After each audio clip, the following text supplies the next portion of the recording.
Now, welcome back to Calling It. I'm Enda Call. Today I'm going to be chatting about the Celtic Hibs game and kind of overall about what Celtic are doing this season and how they're getting on and some of the negativity around the camp and whether or not it's justified and why Celtic fans are actually frustrated at the minute. Before I get into that, I do want to say thank you to everyone who has subscribed to the channel so far. I'm up to 215, 216 now.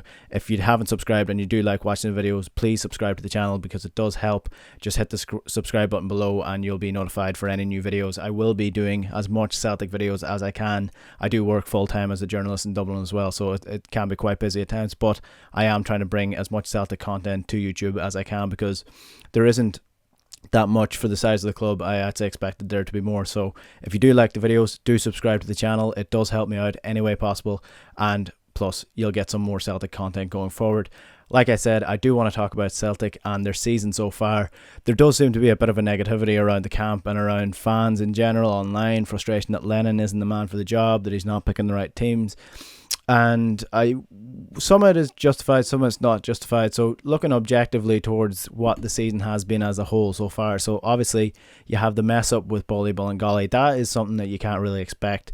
And it's not something you can predict that's happening. And it's something that you do have to deal with. I thought Celtic dealt with that actually pretty well. You know, it put Celtic on the back foot.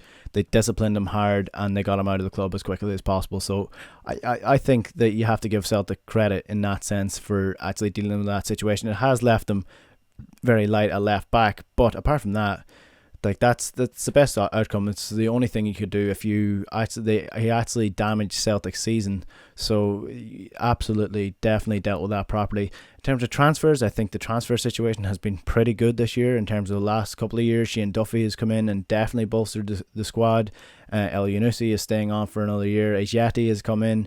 Like overall, it's been a pretty good transfer season for Celtic so far. They do need a left back, absolutely, definitely need a left back, but they spent a lot of money in terms of Celtic in terms of the Scottish League, so I do think it's been a pretty good transfer window as well.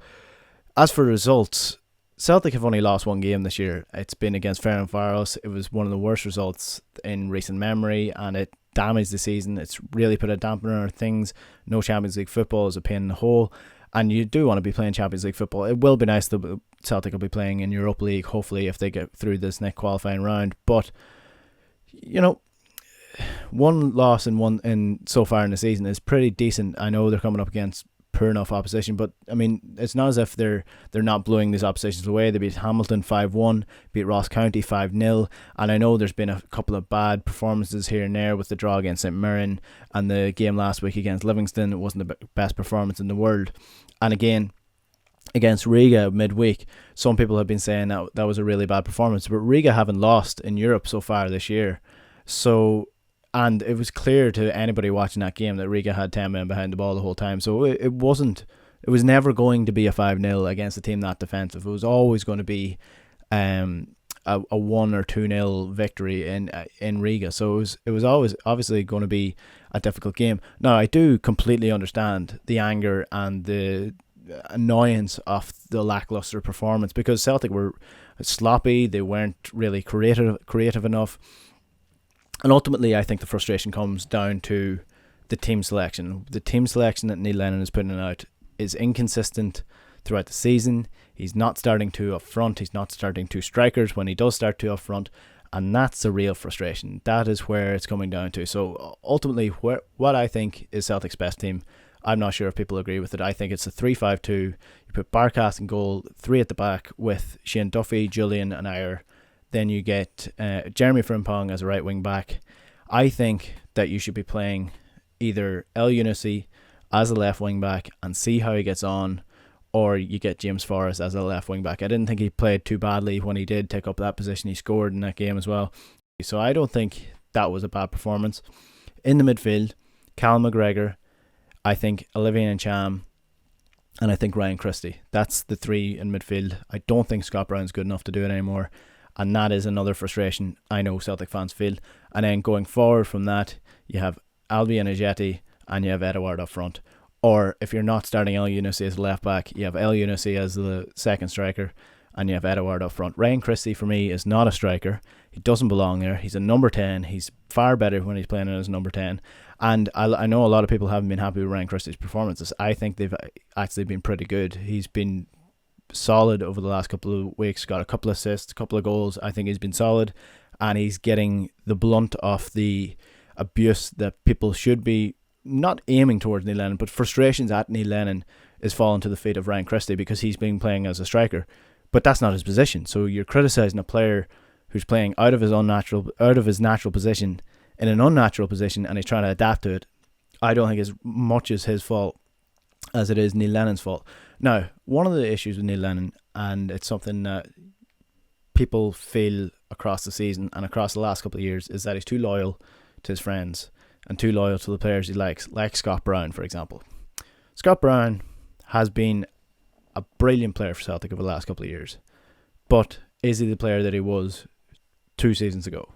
Absolutely not. He's not the player that he was the season before because his legs are getting slower. He's not as good. He doesn't have the same passing range as Olivier Cham, and sometimes you just have to be ruthless in your team selection. And I don't think Neil Lennon is being ruthless enough because he does like Scott Brown. He's friends with Scott Brown. Does Scott Brown add something to the team? He absolutely does. Has he been a great captain over the last couple of years? Yes, he absolutely has. But that does not mean he should be an out-and-out starter in the Celtic team every single week. It's how football works. It's how football moves on. You're never on the top. You're never at the peak all the time. Sometimes it has to come to an end, and I think it's run its course at this stage for Scott Brown. He's a solid player to have on the bench, great man to have around the dressing room, but he's not a guaranteed starter like he actually is for Neil Lennon. I don't think he should be guaranteed his spot the way that he has been under Neil Lennon. So that's one piece of frustration. Going forward, I do think the frustration has been a bit overblown. I don't think the season has been as bad, or Celtic are playing as bad as people like to think they are. Just because they're not blowing certain teams out of the water doesn't mean they're actually having a bad season. If they're winning every game except for one, that's not a bad season. But the danger is you get complacent, and these performances, when you come up against better teams, then you start losing games, then you start worrying. I think that's where the crux of the issues start to raise, and that's why people are actually worried about what Celtic are doing. It's not because they're not playing well against the smaller sides. It's because if they bring those performances into the bigger teams, they'll get beaten, or they'll draw, or they'll start dropping points. And that's what happened against Ferencváros. That's what potentially could happen against Hibs. And that's if Celtic perform like that against Rangers, they'll definitely get beaten by Rangers. That's the issues. That's where the problem is for Celtic, and they need to just up it a little bit. And it will come as they get fitter throughout the season and they start getting momentum. I think they're just lacking that little bit of momentum with these results. They should be a good air of positivity. There should be fans should be rallying around the team, and the players should be going onto the pitch looking confident. I just don't think they are at the minute. So that's one of the issues going forward against Hibs this weekend. Hibs have only lost one game this year. They've drawn against Rangers last week. They look like a pretty decent side, a very solid side. And Celtic, I'd just be a little bit worried by the way they're going into this game, having had a midweek game against Riga, played a long game. It went on longer than we expected.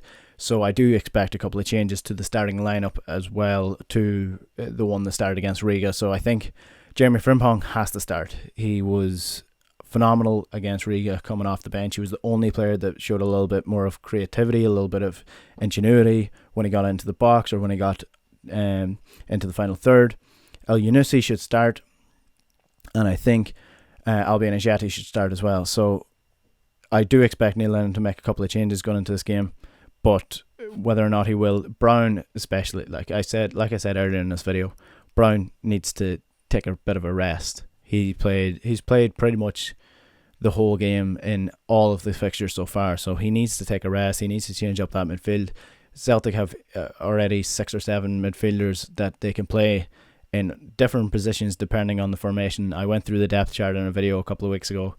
Midfield is where Celtic are stacked, so they need to start rotating a little bit. They're rotating a lot in defence, rotating a lot up front, but they're not rotating that much in midfield, and that is annoying, and they need to start doing that.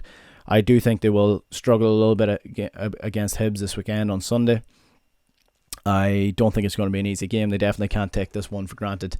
So I'm not fully confident that Celtic can win it. What do you think? Do you think Celtic should win it? What do you think of the season so far, actually? Because, like I said earlier in this video, I don't think it's been as bad as people think it is, but maybe I'm wrong, or maybe I'm misjudging how bad people actually think it is. So if you have any thoughts on this season so far, on the team selections, on Neil Lennon, is he good enough to be the Celtic manager going 10 in a row?